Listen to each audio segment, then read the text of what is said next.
GCSE History, Elizabethan England. The Puritan Challenge. In this video, we are looking at Puritan beliefs, values and influence, the crucifix and vestment controversies, prophesyings and attempts to establish new churches, and Elizabeth's response. Puritans were a group of strict Protestants who emerged in Elizabethan England. They wanted to purify the Church of England as they believed Elizabeth's middle way, her attempt to balance Catholic and Protestant practices, was too lenient. Puritans wanted more radical reforms to make the Church of England closer to their vision of pure Christianity. The Puritans posed a unique challenge for Elizabeth, because unlike Catholics, they didn't question her right to rule. Many Puritans had fled England during the reign of Mary I, who persecuted Protestants. They had settled in Protestant areas of Europe, especially Geneva, where they were influenced by radical thinkers like John Calvin. When Elizabeth, a Protestant, became queen, they returned to England, expecting her to support their beliefs. Beliefs and values. Simplicity. Puritans believed that worship and lifestyle should be simple and free of distractions. They opposed any elaborate ceremonies, rituals, or decorations in churches, seeing them as remnants of Catholicism. No church hierarchy. Puritans opposed the church hierarchy, especially the role of bishops, believing congregations should be able to govern themselves. They thought people didn't need intermediaries between themselves and God. Modesty and morality. Puritans believed people should live modestly. They discouraged activities they saw as sinful, such as dancing, theatre, and other entertainment. Puritans encouraged people to dress modestly and dedicate Sundays entirely to religious study and prayer. Desire for further reform. Puritans wanted the Church of England to adopt more radical Protestant ideas. They felt that even under Elizabeth, the Church still resembled the Catholic Church too much and needed more changes. Influence. Many Puritans were wealthy and influential, including some members of Parliament or MPs, and Elizabeth's own Privy Council. Puritan MPs. Some Puritan MPs tried to push for more reforms in the Church. In 1571, Walter Strickland introduced a bill in the House of Commons to make the Book of Common Prayer more Puritan, leading Elizabeth to shut down Parliament and ban any further religious bills.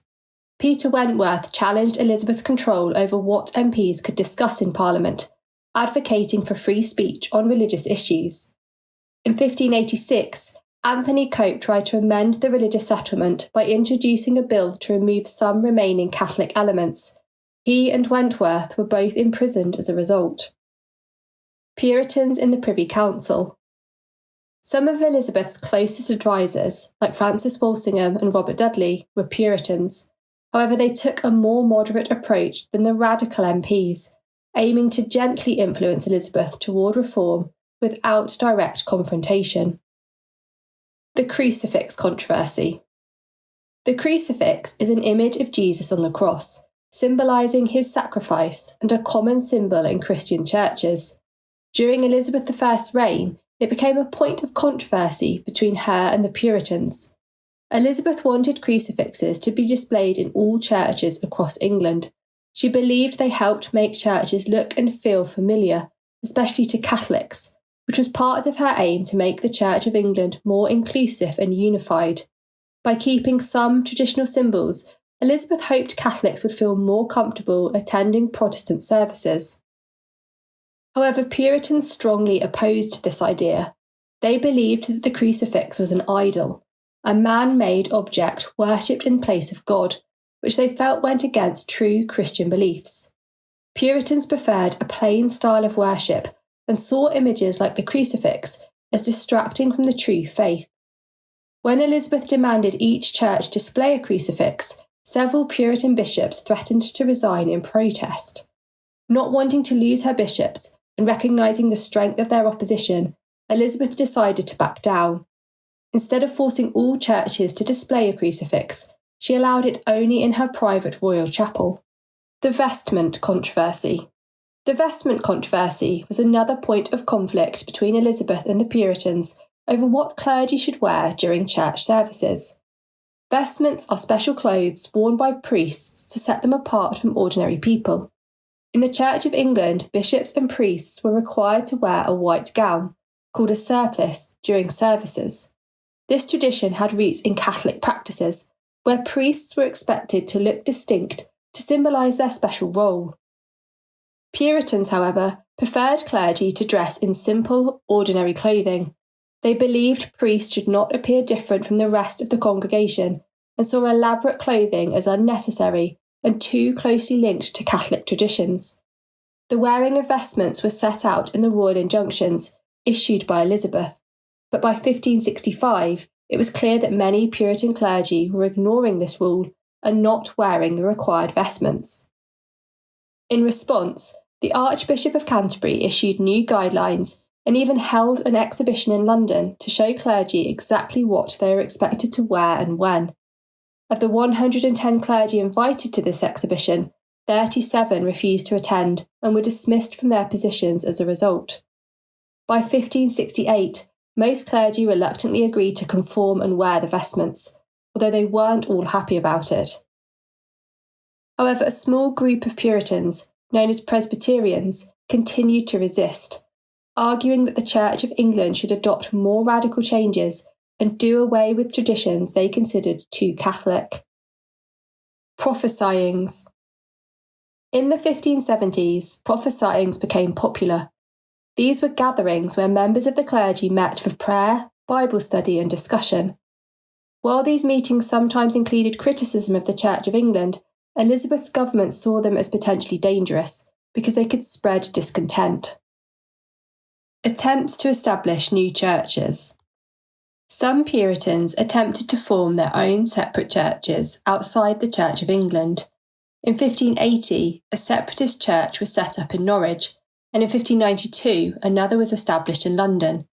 The leaders of this church were arrested and some were hanged, as Elizabeth saw these new churches as a threat to the unity of her kingdom. Elizabeth's response. Elizabeth faced ongoing challenges from Puritans who refused to fully accept her religious settlement. Their calls for further changes and rejection of certain church practices were threats Elizabeth couldn't ignore, as they disrupted her goal of a unified Church of England. At first, Elizabeth was somewhat tolerant of Puritan views, hoping that they would conform over time. However, as Puritan resistance grew stronger, she became stricter in her approach. From 1583, Elizabeth's efforts to crack down on Puritan activities intensified, led by her new Archbishop of Canterbury, John Whitgift. Whitgift took a firm stance against Puritans. He banned unlicensed preachers, so that only preachers with official licenses from the Church of England were allowed to give sermons. This stopped Puritans from spreading their more radical ideas in public. Raised recusancy fines, which were penalties for those who refused to attend Church of England services, creating a strong financial disincentive for non-conformity, and gave a new High Commission authority to fine and imprison Puritans who did not follow the rules set by the Church. Hundreds of Puritans were imprisoned for resisting these regulations.